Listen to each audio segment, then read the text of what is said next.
Welcome to This Explainer. Today, we're unpacking a financial story so massive it honestly resembles the GDP of a small country. We are looking at exactly how Taylor Swift transitioned from a popular teenage country singer into a literal multi-billion-dollar corporate entity, right? Because this isn't just about selling records anymore. It's an absolute masterclass in creative ownership and strategic business scaling. So let's just dive right in. Here's our roadmap for today. First, we'll look at the anatomy of her billion-dollar fortune. Then, the Eras Tour economy. Third, the real secret sauce, ownership. Fourth, wealth versus income. And finally, her impact beyond the bank account. All right, Section 1, the billion-dollar fortune. Anatomy of a pop empire. So we've got to start by establishing a baseline, right? How much is Taylor Swift actually worth in 2026? It's the big question, the one that literally continues to dominate search engines and financial blogs everywhere. Well, according to Forbes, as of 2026, her estimated net worth sits at roughly $2 billion. Now, she officially crossed that billionaire mark back in October of 2023, but the momentum just didn't stop. By July of 2026, reports showed she pushed past the $2.1 billion mark. But look, having a $2 billion net worth doesn't mean she just has a Scrooge McDuck vault of gold coins sitting in her basement. Instead, that wealth is highly diversified. To put it into perspective, we have nearly $1 billion coming straight from royalties and touring earnings accumulated over her career. Then there's an estimated $900 million locked right into the valuation of her music catalog. And finally, about $100 million in physical real estate. We're talking massive properties in New York, Rhode Island, Nashville, and Beverly Hills. So it's this incredibly diversified mix of physical assets and just powerful intellectual property. Moving on to Section 2, the Eras Tour economy, the economics of 149 shows. Okay, this is the record-breaking headline number, over $2 billion in gross ticket sales. The Eras Tour fundamentally changed the economics of modern pop concerts. I mean, selling more than 10 million tickets across 149 shows, it is officially the highest-grossing tour ever recorded, period. But as any good business student knows, gross absolutely does not equal net.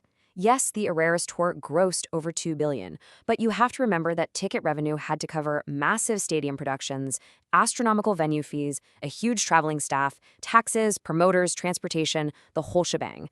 So her personal take-home pay from the tour, while obviously still massive, is actually much smaller than that crazy headline ticket sales figure. Really, the tour itself is just the tip of the iceberg.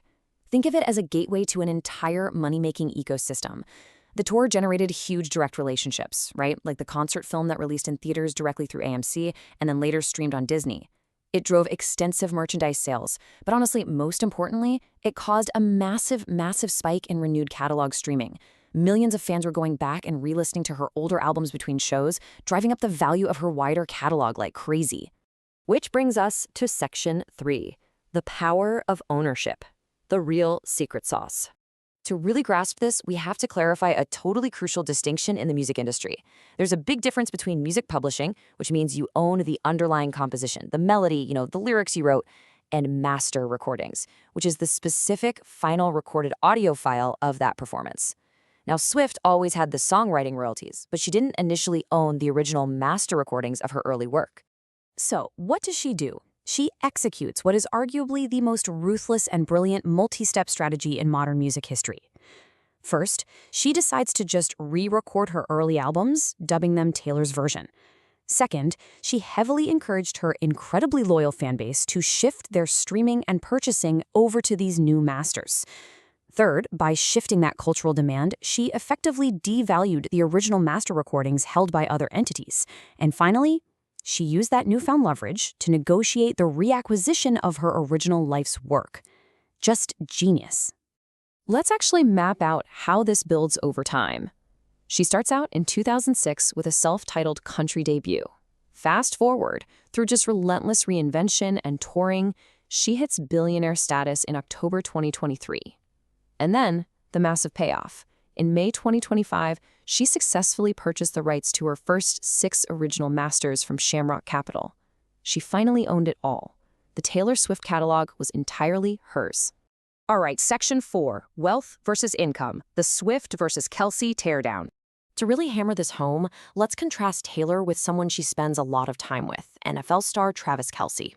By 2026, Kelce has an incredibly impressive net worth of roughly $80 million, and this comes from lucrative NFL contracts, huge commercial endorsements, and a massive $105 million podcast deal with his brother. Now, both of them are highly, highly successful, but they represent entirely different models of wealth. See, Kelce earns primarily through playing contracts, commercial partnerships, business ventures, basically all forms of high-earning income. Swift's wealth, on the other hand, is durable because she owns the underlying intellectual property. She isn't just getting paid to perform, she literally owns the factory that produces the product. Section 5, Beyond the Bank Account, Philanthropy and Community. It's important to note that throughout the Eras Tour, Swift made significant donations in the cities she performed in. For instance, a single donation to a Tampa food bank provided more than 125,000 meals. That is a lot of food. In 2024, she directed $5 million to Feeding America for relief efforts following Hurricanes Helene and Milton. And on top of that, she became widely known for distributing massive bonus payments to her tour production staff. She was directly sharing the financial windfall with the truck drivers, the riggers, and the everyday workers who made the tour physically possible. And this brings us to the central thesis of our explainer today. If you take away one thing from this entire analysis, please let it be this. Swift's built wealth by turning attention into ownership. She didn't just bask in the glow of popularity. She structurally captured the commercial value of that attention. The long-term reality of her empire is just this. The 149 shows of the Eras Tour eventually ended. The stadium lights went dark, but the catalog remains. The systems she built around her art, they continue to generate revenue automatically, day after day, through streams, licensing, and physical sales, long after she has left the stage. So I want to leave you with a provocative thought. Whether you are a creator, an entrepreneur, or working a classic 9-to-5, look at the systems in your own life. How can you shift your mindset from merely earning contract income to actually owning a piece of your own creative output? Because when you start building equity in your own ideas, well, that's when the real eras of your life begin. Thanks so much for joining me on this explainer, and I will catch you next time.